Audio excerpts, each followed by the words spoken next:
नमस्कार, जय भीम. दैनिक बहुजन सर्वोच्च यूट्यूब चॅनलमध्ये सर्वांचं स्वागत आहे. संपूर्ण भारतात आज प्रामुख्याची मुख्य न्यूज ही शेख हसीना याची झाली. दिल्लीला बांगलादेशमधनं ती पळून इथे दिल्लीला आली, परंतु दिल्लीला हे कळत नाही आहे की त्याचे रिपलिकेशन्स काय होतील. आजूबाजूचे जेवढे काही राज्य आहेत इंडियाला घेरून ते सर्वच्या सर्व तिच्या विरोधात आहेत. आणि आज मोठ्या प्रमाणामध्ये बांगलादेश इथे भारतीय आहेत. भारतीय म्हणजे हिंदू फार मोठ्या प्रमाणामध्ये मायनॉरिटीत आहे तिथे. आणि अशा ठिकाणी त्याच्यातनं कुठल्या संकटात यावं, कारण येणाऱ्या दिवसात जर तिथली कुठली गव्हर्मेंट येईल हे मात्र अजूनपर्यंत निश्चित नाही. काय होईल हे माहिती नाही. हिंसाचार जोरात सुरू आहे आणि अशा ठिकाणी भारत मोठ्या याच्यामध्ये अडकलेलं आहे. राहुल गांधींनी यांनी त्याच्यावरती विदेश नीतीवरती काय राहील तुमची भूमिका असा प्रश्न BJPच्या लोकांना केला, परंतु मात्र फॉरेन मिनिस्टरनी काहीही बोललेलं नाही. त्याच्यावरती उडवाउडवीचे उत्तर होतं. जे काही महत्त्वाचं होतं ते न बोलता. परंतु तुम्हा सर्व लोकांना सांगायचं वाटेल की मला एक अत्यंत महत्त्वाचं आहे की स्टुडंट फेडरेशननी तिथल्या लोकांना जे सत्ता पलटवली किंवा सत्तेत त्यांना शेख हसीनाला हाकलून लावलं, त्या लोकांची एकच डिमांड आहे. ती म्हणजे तिथे एक नोबेल पुरस्कार विजेता युसूफ यांच्या हातात सोपवावं. एक अत्यंत महत्त्वाची बाब म्हणजे तिथल्या लोकांचा जाणीव आहे की आपल्या देशात काहीतरी चांगलं व्हावं. म्हणजे बांगलादेशाला असं वाटते की आपला देश कुठेतरी मोठ्या शिखरावर जावं, म्हणून त्यांनी कुठल्याही राजकीय पक्षाला न करता एक नोबेल प्राईज विजेत्याला युसूफ नावाच्या याला केले की जो सध्या तिथे नाही आहे बंगालमध्ये, ब्रह्मदेशमध्ये ती नाही. आणि तो तिथे आता सध्याच्या ऑलिम्पिकच्या खेळात आहे, तिथे पाहायला गेलेलं आहे. अशा वेळेस मला निश्चितच एक फार बरं वाटते की बांगलादेशच्या लोकांमध्ये देशप्रेम किती जोरात आहे की त्यांना कुठल्या जातीचा पंथाचा कुठलाही माणूस नको आहे. त्यांना एक असा माणूस पाहिजे आहे की जेणेकरून त्या देशाचं काहीतरी भलं करेल. आणि त्यांना असं वाटते की हा माणूस हा खऱ्या अर्थानं बांगलादेशला मोठ्या प्रमाणात नेईल. त्याच्यावरती आधारात अनेक सर्वांनी त्याचं काही लोकांनी वेलकम केलं. तिथल्या प्रेसिडेंट ऑफ इंडियानी त्याला हे केलं आहे, विरोध केला होता, परंतु सर्वांनी स्टुडंटच्या समोर सर्व आपली नांगी टाकलेली आहे. त्यावरती आधारित एक दोन छोटे छोटे व्हिडिओज मी तुम्हाला दाखवील त्याच्यावरनं. आणि पूर्ण भारतात सुद्धा त्याच पावलावरती मोदीसुद्धा जात आहेत, शेख हसीनाच्या पावलावरती. त्याच्यामुळे इथे काही लोकांनी त्यांच्यावरती टीका केली आहे की अजूनही सावरून जा, नाहीतर लोक रस्त्यात आले तर मग त्याच्यामध्ये प्राईम मिनिस्टरचं घर असो की पार्लिमेंट हाऊस असो की काही असो, सर्व लोकांना रस्त्यावर खेचून आणतील. आणि लोकांमध्ये तेवढी ताकद आहे याची जाणीव सर्वांनी असली पाहिजे. आणि हा थोडासा व्हिडिओ जरी 1-2-4 मिनिटांनी जास्त झाला तरी आज महत्त्वपूर्ण आहे. बाकीच्या जेवढ्या काही गोष्टी आहेत, सुप्रीम कोर्टाचे जजमेंट वगैरे, हे आता सध्या तरी गौण आहेत, म्हणून आम्ही याच्यावरती प्रायोरिटी घेऊन याच्याकडे जास्तीत जास्त फोकस करतो आहे. कारण आंतरराष्ट्रीय काय घडामोडी चालल्या त्या तुम्हा सर्व लोकांना माहिती असली पाहिजे. बघूया या व्हिडिओत. बांग्लादेश में शेख हसीना का जो तख्ता पलट हुआ है उस पर राहुल गांधी ने विदेश मंत्री S जयशंकर से सीधा सवाल किया है कि क्या इसके पीछे विदेशी ताकतों की साजिश थी. जाहिर सी बात है, राहुल गांधी यहां पर चाइना और पाकिस्तानी ISI की सांठगांठ की बात कर रहे हैं. और राहुल गांधी ऐसा क्यों कर रहे हैं? क्योंकि राहुल गांधी ने चेतावनी आज नहीं 4 साल पहले दी थी. याद कीजिएगा दोस्तों, जब देश कोरोना की लहर में कहीं ना कहीं जकड़ा हुआ था, उस दौरान सदन के अंदर राहुल गांधी ने चेतावनी दी थी. दिलचस्प बात यह है कि जब राहुल गांधी ने विदेश मंत्री S जयशंकर से सीधा सवाल किया कि जो बांग्लादेश में हुआ क्या उसके पीछे विदेशी ताकतों की साजिश है, तब विदेश मंत्री के पास इसका कोई सीधा जवाब नहीं था. आज जो बांग्लादेश में हो रहा है वो भारत के लिए बहुत चिंताजनक है दोस्तों. वो चिंताजनक इसलिए है क्योंकि उससे जुड़े हुए हैं हमारे सामरिक हित. वो चिंताजनक इसलिए है कि अगर बांग्लादेश में हालात खराब होते हैं तो बड़ी तादाद में शरणार्थी जो हैं वो भारत आ सकते हैं और यहां एक बहुत बड़ा संकट पैदा हो सकता है. भारत के लिए चिंताजनक बात यह है कि वहां की माइनॉरिटीज यानी कि वहां के हिंदू निशाने पर आ सकते हैं. मगर सबसे पहले मैं आपको बतलाना चाहता हूं कि राहुल गांधी ने क्या सवाल किया था और एजेंसीज के मुताबिक S जयशंकर ने उसका क्या जवाब दिया. यह सवाल क्यों जरूरी है मैं आपको बतलाने वाला हूं. सबसे पहले राहुल गांधी ने क्या पूछा, सरकार ने क्या जवाब दिया। सूत्रों के मुताबिक राहुल गांधी ने सर्वदलीय बैठक में सरकार से तात्कालिक और दीर्घकालिक रणनीति के बारे में पूछा। राहुल गांधी ने यह भी जानना चाहा कि क्या बांग्लादेश में जो हुआ उसके पीछे विदेशी ताकत है। एस जयशंकर ने क्या कहा कुछ देर बाद, मगर ये तस्वीरें देखिए, आज सर्वदलीय बैठक थी। जी हां, इसमें राहुल गांधी भी थे, सामने विदेश मंत्री बैठे हुए हैं। इस बैठक में आम आदमी पार्टी को नहीं बुलाया गया, जिसको लेकर संजय सिंह पार्टी के सांसद खासे नाराज थे। सर्वदलीय बैठक। अब राहुल गांधी का सीधा सवाल था कि क्या इसके पीछे विदेशी ताकतें थी। जाहिर सी बात है, राहुल गांधी यहां चाइना और पाकिस्तान की साठगांठ की बात कर रहे हैं। जवाब में एस जयशंकर क्या कहते हैं आपके स्क्रीन पर। विदेश मंत्री एस जयशंकर ने सर्वदलीय बैठक में सरकार का पक्ष रखा। उन्होंने राहुल गांधी के सवाल के जवाब में कहा, बांग्लादेश में बदलते घटनाक्रम पर सरकार नजर बनाए हुए है। यह भी बताया कि पाकिस्तान के एक राजनयिक ने सोशल मीडिया पर आंदोलन की तस्वीर वाली डीपी लगाई थी, जिसके बारे में जानकारी जुटाई जा रही है। भारत सरकार ने सर्वदलीय बैठक में बताया कि हम बांग्लादेश के हालात पर पूरी नजर बनाए हुए हैं। सरकार ने बताया कि अभी बांग्लादेश में 12,000 से 13,000 भारतीय हैं।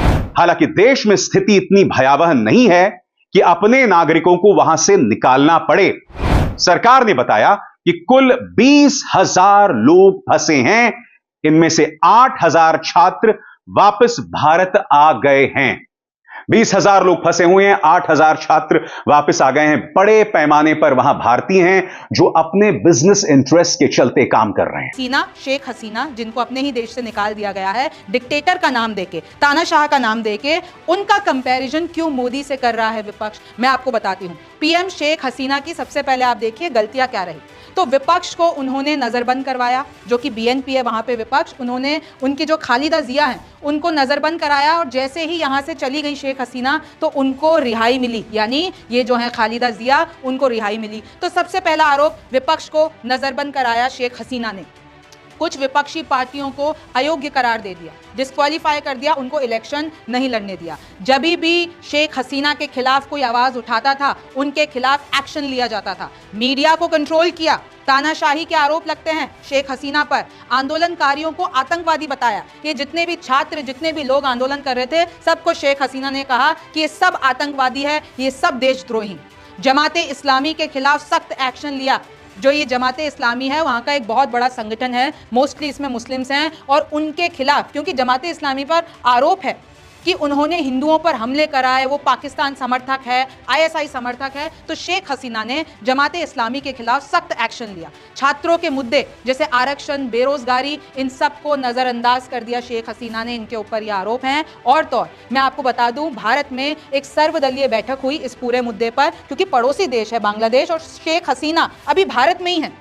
राहुल ने जयशंकर, जो कि हमारे विदेश मंत्री हैं, उनसे ये पूछा, 3 सवाल पूछे। राहुल गांधी कहते हैं जयशंकर से, जब सर्वदलीय बैठक चल रही थी, कि आपने इसका शॉर्ट टर्म प्लान और लॉन्ग टर्म प्लान क्या बनाया है, और तो और क्या आपको लगता है कि इसमें पाकिस्तान का हाथ है। तो इसमें जयशंकर कहते हैं कि अभी कुछ भी रूल आउट करना पॉसिबल नहीं है। हमारी पूरी की पूरी यहाँ पर जो है नज़र बांग्लादेश पे है, वहाँ की आर्मी से हमारी बात चल रही है, और हम जल्द से जल्द पूरा का पूरा इस पे जो है आपको और अपडेट देंगे। शशि थरूर ने भी जताई रेफ्यूजी की आशंका कि भाई अगर ऐसा हो रहा है बांग्लादेश में, तो वहां की जो माइनॉरिटीज हैं, रेफ्यूजीज हैं, वो तो भारत भाग कर आएंगे। म्यांमार से ऑलरेडी कितने रेफ्यूजी आ चुके हैं, और कहां कहां नहीं जाएंगे, क्योंकि मैंने आपको बताया बांग्लादेश एकदम बीच में है, तो वहां से रेफ्यूजीज कितने भारतीय स्टेट्स में जा सकते हैं, उसकी आशंका। बॉर्डर्स पर कितनी टेंशन हो सकती है, बांग्लादेश का वो बॉर्डर मैंने आपको शुरुआत में ही दिखाया था।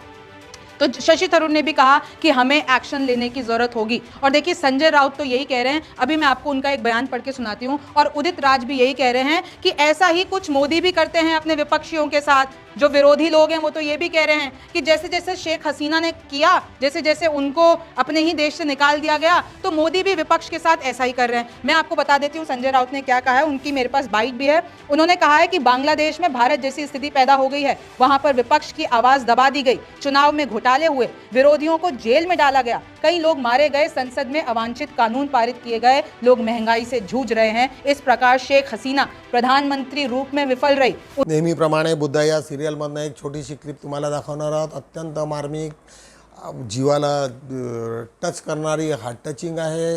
राजा शुद्धोधन अत्यंत गंभीर झालेले असतात आणि मरण्याच्या याच्यामध्ये त्यांना एकदम मृत्यू शय्येवर असतात. अशा ठिकाणी त्यांनी सांगतात की मला सिद्धार्थ आणि बाकीच्या सर्व लोकांना भेटण्याची इच्छा आहे आणि ते सर्व लोक तिथे उपस्थित होतात. सिद्धार्थ आल्याबरोबर त्यांना थोडंसं प्रसन्न वाटते, त्यांना धीरज देतात. तो म्हणाला की राजा शुद्धोधन म्हणतो की मला मरण्याची आता भीतीच राहिलेली नाही, त्याच्यामुळे हे नको, परंतु उत्तराधिकारी कोण राहील त्याच्यामुळे दोघा तिघांचे नावं सांगतात. सिद्धार्थ त्याला नकार देतो आणि त्याच्यानंतर मग शेवटी देवदत्तचं नाव येते. तो म्हणतो की देवदत्ताला बोलवा आणि देवदत्त आपल्या नशेमध्ये तिथून तो येताना दिसतो आणि ज्या पद्धतीने तिथे येतो त्याच्यामुळे सर्व लोकांनी सांगतो की जर हे अशा अवस्थेमध्ये तो आज दिसतो आहे, तो जर याच्या हातात जर आपण सत्ता सोपवली तर आपल्या देशाचं काय होईल. त्याच्यामुळे तो प्रोग्राम त्याच्यात हे करतो. त्याच्यानंतर सिद्धार्थ गौतम म्हणतात की माझ्या मताने एक मी शोधलेले मी एक आहे महानाम हा आपल्याच परिवारातील एवढा मोठा व्यक्ती आहे आणि त्याच्यात एवढी मॅच्युरिटी आलेली आहे. तर राजा शुद्धोधन म्हणतो की त्यांना आणा आणि तो त्यांच्या याच्यावरती मुकुट टाकतो. अशा रीतीने महानाम तिथल्या याच्यातला कारभार सांभाळतो. अशी ती घटना अत्यंत मार्मिक आहे आणि ज्यावेळेचा तिथले सर्व उपदेश थोडा जरी हा व्हिडिओ 1-2 मिनिटांनी जास्त झाला तरी ते निश्चित पहा, वारंवार पहा, कारण हे व्हिडिओ तुम्हाला तुमच्या आयुष्यभर पुरतील आणि त्याच्या प्रत्येक गोष्टी तुमच्या लक्षात राहतील.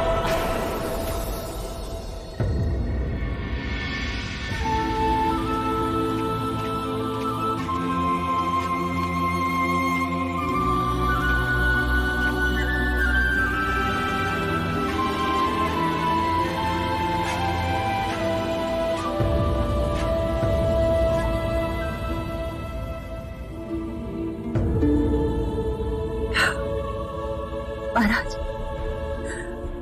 महाराज देखिए तो कौन आया.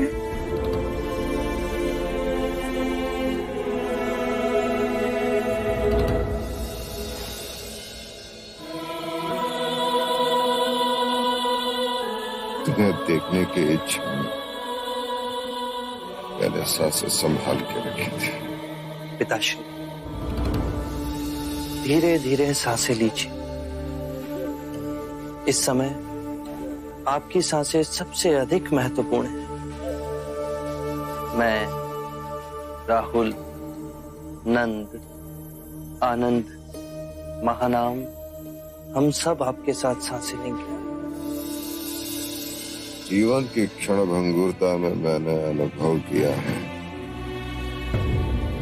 जीवन की तृष्णाओं में स्वयं को उलझा दिया तो आनंद कभी प्राप्त नहीं होता. सादा जीवन यदि व्यतीत करो तो आनंद प्राप्त होता है. सिद्धार्थ, तुम्हारे कपिल वस्तु से जाने के बाद महाराज ने सादा जीवन ही व्यतीत किया. तुम्हारे दिखाए हुए मार्ग पर ही चले. पिताश्री, आप मुझे देखिए, राहुल को देखिए, नंद को देखिए, बाहर लहलहाते पेड़ों को देखिए, उन पे हरे पत्तों को देखिए. आप ध्यान से देखेंगे तो पाएंगे कि जीवन कभी समाप्त नहीं होता, वो निरंतर चलता रहता है. वैसे ही आप मुझ में जीवित रहेंगे, राहुल में जीवित रहेंगे, नंद में जीवित रहेंगे. यहाँ जितने भी आपके प्रियजन हैं उन सभी में आपकी जीवन ऊर्जा विद्यमान है. देखिए, राहुल आपके शरीर का ही अंश है.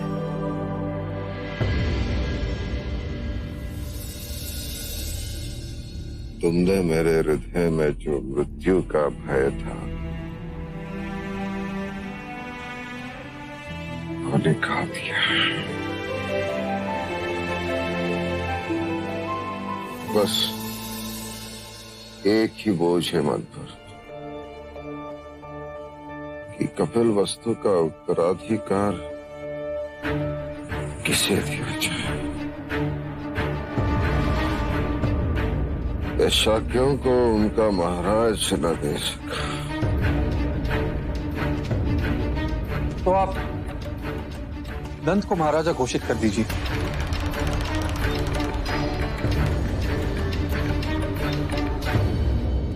पिताजी, नंद राजा बनना नहीं चाहता और उसमें राजा बनने की योग्यता भी नहीं।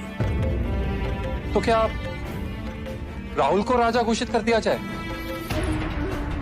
वो अभी बहुत छोटा है।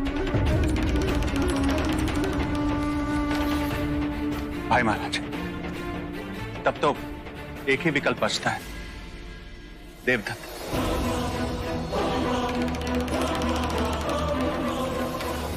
यदि आप चाहें तो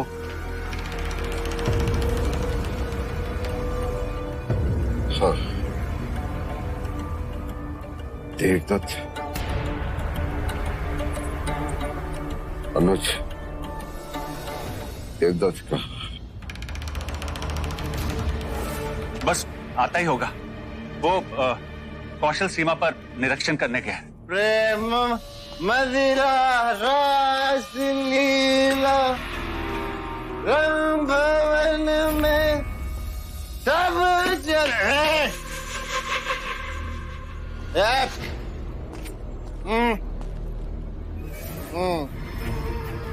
हाँ महाराज, बुद्ध के बाद एक देव ही तो है जिसे अपनी पूरी प्रजा का ख्याल है। संभालिए संभालिए अपना। ठीक है गुरुवर्य, वाचस्पति वाचस्पति। ओ वैदराज महाराज, आपका नाम वाचस्पति किसने रखा? प्रेम मदिरा रास लीला रंग भवन में सब पले। प्रेम मदिरा रास लीला। नहीं।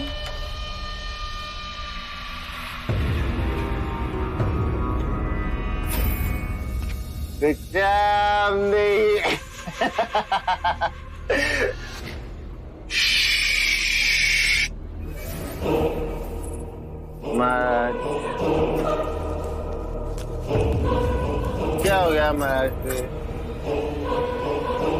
ओ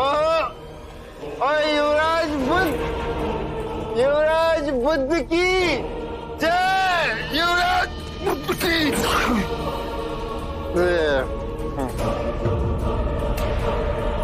युवराज बुद्ध की जय।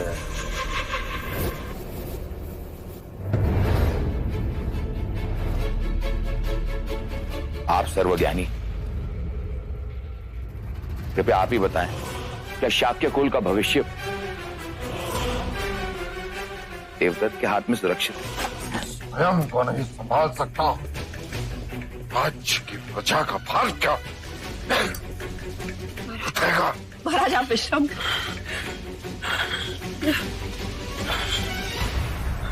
जिसे समय, स्थान और अवसर का ज्ञान न हो, उसके हाथों में लाखों लोगों का भविष्य सौंपना दुर्भाग्यपूर्ण होगा।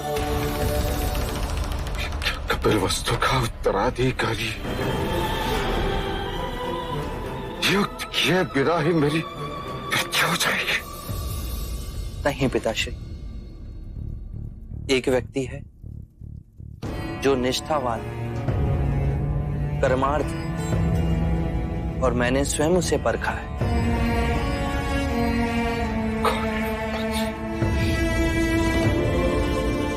तुम जिसे श्रेष्ठ समझो, मेरा उसे समझता होगा।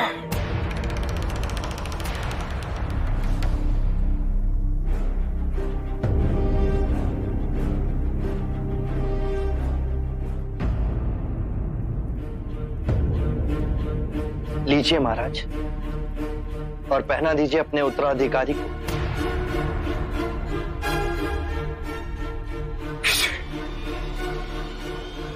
महानाम।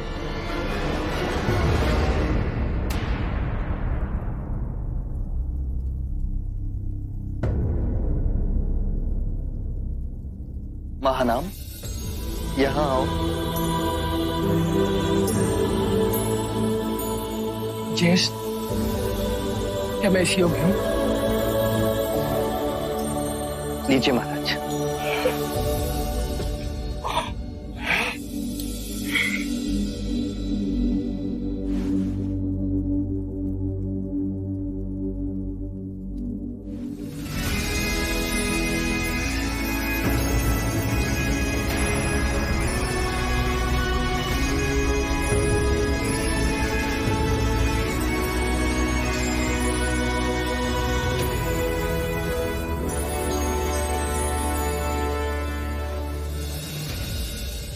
मैं आपको वचन देता हूं पिताश्री, मैं तब तक कपिलवस्तु से नहीं जाऊंगा जब तक महानाम पूर्ण राजपाट संभाल नहीं लेता।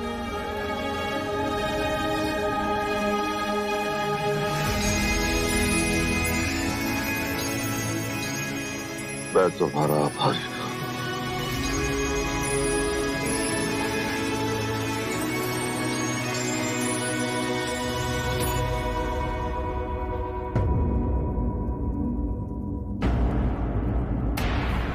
महाराज, महाराज, देव!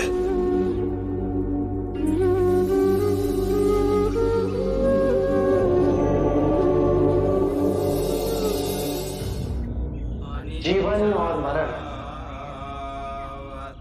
हर मनुष्य के जीवन का क्रम है। यदि हम चेतना में हो इस विधान को देखें तो हर दिवस हम स्वयं को वासनाओं से मुक्त कर सकते हैं। ऐसा जीवन जी सकते हैं जहां शांति, आनंद और संतोष का सर्वदा वास हो। यही हर धर्म का सार है, यही हर जीवन की सच्चाई है। ना जन्म होता है, ना मृत्यु होती है, ना सृजन होता है, ना प्रलय आती है, ना कुछ घटता है, ना ही कुछ बढ़ता है। चारों ओर केवल शांति, शांति, शांति।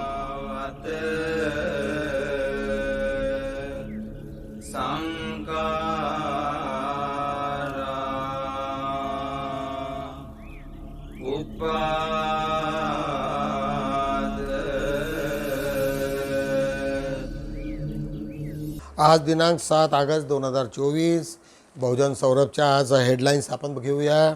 भारत सरकार सतर्क, ब्रिटनमध्ये नेमके काय सुरू आहे, कारण शेख हसीना हिला ब्रिटनमध्ये जाण्यासाठी काही अडथळे निर्माण होत आहेत, त्याच्याबद्दल ते विचार करत आहेत. पूर्ण जग विचार करते आहे की त्यांना आपण घेतलं पाहिजे की नाही घेतलं पाहिजे. त्याच्यामुळे इंटरनॅशनल लेवलवरती काय काय त्याचे पडसाद पडतील त्याच्यावरती सर्व लोक चिंतित आहे. त्याच्यावरती हा एक हेडलाईन्स आम्ही घेतलेली आहे.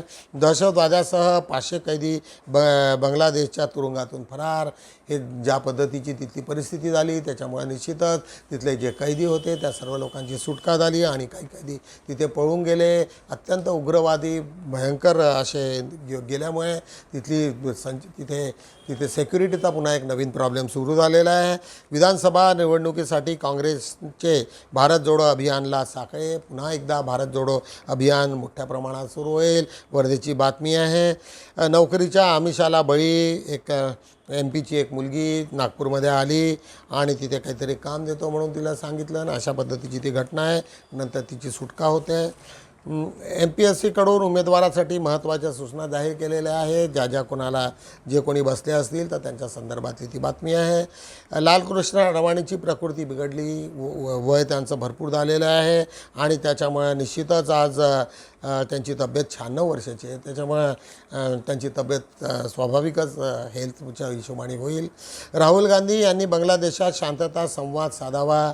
डॉक्टर सिद्धार्थ कांबळे, आमची अशी इच्छा आहे दैनिक बहुजन सौरभची की अशा या ठिकाणी, कारण BJP आणि ह्या सर्व लोकांची एक पर्टिक्युलर धारणा आहे, परंतु राहुल गांधीला तो मान मिळाला पाहिजे.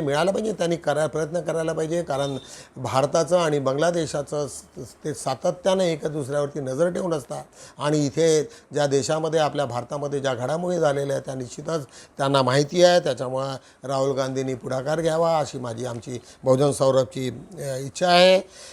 पुण्यामध्ये बोगस मेडिकल कॉलेजचा पर्दाफाश. एक छोटंसं कॉलेज होतं नॅचरोपॅथी आणि त्याच्यामध्ये सुनील चव्हाण नावाच्या एका ग्रस्ताने सुरू केलेलं होतं.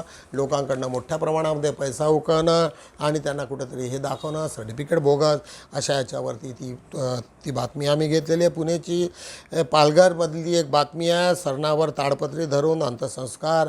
पावसामुळे अनेक ठिकाणी हा प्रॉब्लेम सुरू होतो. इवन नागपूरच्या याच्यामध्ये अनेक ठिकाणी टायर वगैरे जाळूनही लोकांनी चेता पेटवल्याचं मला आठवते आहे.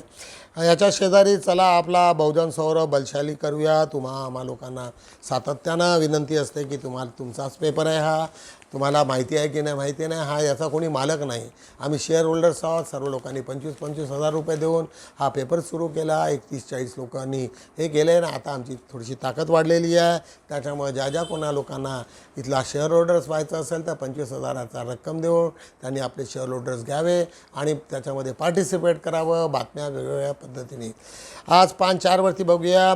महाराष्ट्र अनिश्चित लैंगिकता प्रबोधन आणि वैज्ञानिक प्रयोग शिबिर अत्यंत महत्त्वाचा बाब आहे. जिथे लोक बोलण्याला टाळतात अशा ठिकाणी अशा मोठ्या प्रमाणात प्रयोग झाले पाहिजे. त्याच्यामुळे अनेक जे डायव्हर्सचे प्रकार, अनेक वेगवेगळ्या समस्या निर्माण होतात आयुष्यामध्ये, परंतु त्याच्याकडे महत्त्वाचा लैंगिक शिक्षणाचा त्यांच्यात अंश नसतो किंवा त्यांना ज्ञान नसते. त्याच्यामुळे हे ज्ञान सर्वसाधारण लोकांना मिळालं पाहिजे आणि नीट त्याच्यावरती चर्चा होणे अत्यंत गरजेचं आहे. बहुजन इतिहास संघाची 380वी साप्ताहिक सभा संपन्न झालेली आहे. देवीदास राऊत यांनी ती बातमी आम्हाला पाठवलेली आहे. दीक्षाभूमीच्या बाजूलाच सौंदर्यकरण व विकासासाठी अतिरिक्त जमिनीची मागणी ही सातत्यानं आमचे भैयाजी खैरकर यांची मागणी आहे. मला माहिती आहे की मी RS गवईंसोबत असताना अनेकदा ॲग्रिकल्चरची तिथे ICRची जी जागा आहे त्यांनी मागणी केलेली होती. त्यावेळेस तिथे कृषीमंत्री शरद पवार होते, त्यांनासुद्धा अनेकदा भेटले की बाबा ते पूर्णच्या पूर्ण आम्हाला द्या आणि त्याच्या समोरची जी जागा आहे बाजूच्या रस्त्याच्या तिकडची तिथे तुम्ही घ्या, अशा पद्धतीचे अनेकदा पत्र लिहिले, परंतु त्याच्याकडे दुर्लक्ष केलं. गव्हर्नमेंट ऑफ महाराष्ट्राने फडणवीसांना अनेकदा दीक्षाभूमीने हे केली की तुम्ही जे समोरची जागा आहे ITIची ती आम्हाला द्या, तिथून आम्ही अंडरग्राऊंड हे करतो, रस्ता बनवतो आणि त्या जागेला, परंतु काही गरज नसताना नागपुरात एवढी जागा असताना तिथे मेट्रोचं ऑफिस बनलं आणि त्याच्यामुळे कोणालाही दीक्षाभूमीबद्दल काही आस्था नाही. परंतु ज्या अर्थाने लोकांनी प्रयत्न केले, स्मारक समितीने प्रयत्न केले, परंतु त्याला यश आलेलं नाही. शाक्यमुनी बुद्धविहार माळगीनगर येथे वर्षावास सुरू झालेला आहे. नागपूरची बातमी आहे, हुडकेश्वरीतली बातमी आहे. बुद्धविहार समन्वय समिती यवतमाळ जिल्हा शाखेची पुन्हा बैठक.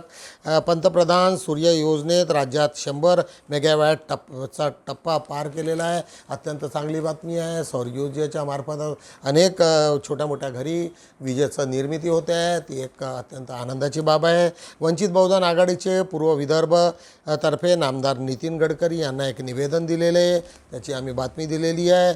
एक जाहीर नोटीस आहे. PSI परिषद महाज्योतीचा अमोल घुटुकडे राज्याचा प्रथम झालेला आहे. महाज्योती म्हणजे महात्मा फुले तिथे संशोधक व प्रशिक्षण केंद्र, त्याच्यामध्ये SC STच्या लोकांना मोठ्या प्रमाणामध्ये प्रशिक्षण देण्यात येत असते, सर्व सुखसोयी असतात. त्याच्यातनं अनेक पोरं 110 विद्यार्थी तिथनं हे झालेले आहेत आणि टॉपर अमोल घटुकडे आहेत. त्याच्याच खाली एक निधन वार्ता मारुतरावजी वावरे. वाचकांना आवाहन, तुम्हा सर्व लोकांना जिथे जिथे बहुजन सौरभ मिळत नसेल तर त्या हॉकरला सांगा की प्रत्येक ठिकाणी आम्ही उपलब्ध करून ठेवलेले आहेत. त्यांना सांगा की आम्हाला ताबडतोब द्या. आणि अकोला, अमरावती, कोल्हापूर, सांगली, मुंबई या भागात जर कोणाला पेपर पाहिजे असेल तर तिथे त्यांनी PDF तिथे 400-500 लोक गोळा करायचे, तिथल्या तिथे पेपर छापून घ्या आणि तिथे सर्क्युलेट करा. तुमच्यासाठी आम्ही इथून तो स्पेशल एक एडिशन मुंबई असो पुणा असो वेगवेगळ्या एडिशन आम्ही इथून तयार करू तुम्हाला देऊ, जेणेकरून आपले विचार फुले शाहू आंबेडकरांचे विचार घरोघरी पोहोचायला पाहिजे. आज बघूया पान 2 वरती टायटल आहे, मोती बनवून शिंपल्यात राहण्यापेक्षा दवबिंदू होऊन चातकाची तहान भागविणे जास्त चांगले आहे. अत्यंत चांगलं कोटेशन आहे. OBC प्रवर्गातील नौकरांची भक्कम एकजूट साधावी. जे काही प्रवर्गामध्ये लोक OBCचे आहेत त्यांनी भक्कम युनिटीनी हे करायला पाहिजे. आणि आज तुम्हाला लक्षात येते की क्रिमी लेअरमधनं तिथनं OBCचा कोटा तिथनं विड्रॉ होऊन तो जनरलमध्ये गेलेला आहे आणि त्याचं सुधारण आम्ही सर्व लोकांनी ठेवलं पाहिजे, जेणेकरून आज OBCची संख्या मोठ्या प्रमाणामध्ये होते आहे. शेवटी एकनाथ शिंदे, अजित पवार आणि केसरकरांना मनुस्मृती शैक्षणिक क्षेत्रातील चूक कळली. ज्या पद्धतीने त्यांनी मोठ्या प्रमाणामध्ये मनुवादी संस्कृती आपल्या अभ्यासक्रमात घातलेली होती ती मात्र आता त्यांनी शिथिल केलेली आहे. अनिरुद्ध शेवळे यांचा हा लेख. अनुसूचित जातीचे वर्गीकरण, क्रिमिलेअर आणि डॉक्टर बाबासाहेब आंबेडकरांची भूमिका याच्यामध्ये सातत्यानं आमचे मित्र अनिल वैद्य लिहित आहेत. त्यांचा अभ्यास चांगला आहे, त्याच्यामध्ये कुठल्या कुठल्या सेक्शनमध्ये काय होतं आहे आणि सत्य परिस्थिती सांगून आणि येणाऱ्या दिवसामध्ये आम्ही लोकांनी काय करायला पाहिजे अशाबद्दलचं एक विधान आहे. आजचा हा लेख अत्यंत महत्त्वाचा आहे. निर्वाणाचा साक्षात्कार करणे श्रेष्ठ होय. आज आमचे मित्र देविदास राऊत ते सातत्यानं बुद्धिझमवरती लिहित असतात. एक श्रावस्तीची एक कथा आहे आणि तुम्हा सर्व लोकांना माहिती आहे की किस्सा गौतमीचा, तिचं बाळ तिथं मृत्यू पावलेलं असते आणि ती सातत्यानं बुद्धाकडे जाऊन हे करते. मग बुद्ध तिला म्हणतात की अशा कुठून तरी कोणत्या तरी घरून एक मूठभर तू हे घेऊन ये, मोरी घेऊन ये. आणि त्याच्यानंतर तिला पूर्ण फिरून तिला कळते की असं कोणतंही घर नाही की जिथे मृत्यू होत नाही. ती कथा वारंवार आपण ऐकतो, पाहतो आणि वाचतो. त्याच्यामुळं त्या कथेवरती आधारित सुंदरसं एक आणि तिच्या आधीचीही गौतमीच्या आधीचीसुद्धा त्याच्यामध्ये अनेक गोष्ट आहे. आज पान 3 वरती बघूया. निसर्गाचे सौंदर्य, सामर्थ्य, सर्वोत्कृष्ट निर्मिती पहा आणि नियमाचे पालन करा. तुम्ही नेचर प्लस पाहून अनेक गोष्टी तुम्हाला शिकायला मिळतात. सागर रामभाऊ तायडे यांचं सातत्यानं ते तुमचं प्रबोधन करत असतात. त्यांच्या लेखणीमध्ये खूप ताकद असते. आज नागपूरचे जिल्हाधिकारी डॉक्टर विपिन इटनकर, जसे दिसते तसे प्राध्यापक डॉक्टर नरेशचंद्र कोटाळे हे नेहमी IAS आणि कलेक्टर लोकांची मुलाखत घेत असतात. आज पान 3 वरती आपल्या दोषावरचे उपाय नेहमी आपल्याकडेच असतात. तुमच्यात काय दुर्घट कमी काय आहे ते तुम्हालाच माहिती असते. फक्त ते शोधण्याची तसदी घ्यावी लागते. फक्त शोधावे लागेल की आमच्यामध्ये काय काय चुका आहेत. निश्चितच त्या जर आपण विचार करायला लागलो तर त्याचं आपल्याला निदानही मिळेल. त्याच्याच खाली भाजपचे विकृत राजकारण याच्यावरती एक चांगलासा लेख प्रमोद शिंदे यांचा आहे की ज्या पद्धतीने महाराष्ट्रात आत्ता जिथे वादावाद झाली आणि शहानी ज्या पद्धतीची वक्तव्य केलं आणि त्याला प्रत्युत्तर आणि इतकं भयानक होतं की ही लेवल बरोबर नाही. एका दुसऱ्याला जेलमध्ये टाकणं, त्याच्यामुळं क्रमशः सर्वच लोकांना जावं लागेल आज न उद्या. जातीगत वर्गसंघर्ष निर्माण करणारा व जातीगत आरक्षण संपविण्याचा कट. आता लोकांना जसं वाटते तसं लिहित असतात. आमचं काम आहे तुम्हाला छापावं, पण लक्ष्मण बोरकरचा अनेक गोष्टींशी आमचा काही संबंध नसतो. बरेचदा त्यांनी संकुचित पद्धतीने ते लिहिलेला लेख असतो. परंतु तुम्हा सर्व लोकांना त्याच्याबद्दलही माहिती असलं पाहिजे की कोण लिहिते, कसं लिहिते, त्याच्यामागची भूमिका काय, त्याच्यामध्ये विचार किती आहे आणि खरं काय होईल हे तुम्ही स्वतःला आपल्याहून तपासायला पाहिजे. आज त्याच्या शेजारी निवडणूक आयोगाची विश्वासार्हता आणि ADRचा अहवाल. ADRनी सातत्यानं त्यांच्यावरती क्लेम केले की मोठ्या प्रमाणामध्ये इथे गडबडी झालेली आहे या इलेक्शनमध्ये आणि BJPनी त्याचा दुरुपयोग करून घेतलेला आहे. अशा पद्धतीच्या अनेक याचिका आणि अनेक सर्वे त्यांनी सरकारला मांडलेले आहेत. परंतु अजूनपर्यंत निवडणूक आयोग मात्र त्याच्यामध्ये गप्प आहे, काही बोलत नाही. अशी ती हे काय अशा रीतीने आम्ही दैनिक बहुजन स्वरूपच्या 4 पानाचा आढावा घेतलेला आहे. निश्चितच मी तुम्हाला विनंती करेल की जास्तीत जास्त लोकांना फॉरवर्ड करा, लाईक करा. निश्चितच लोकांना त्याचा फायदा होईल. एवढं बोलतो आणि थांबतो. जय भीम.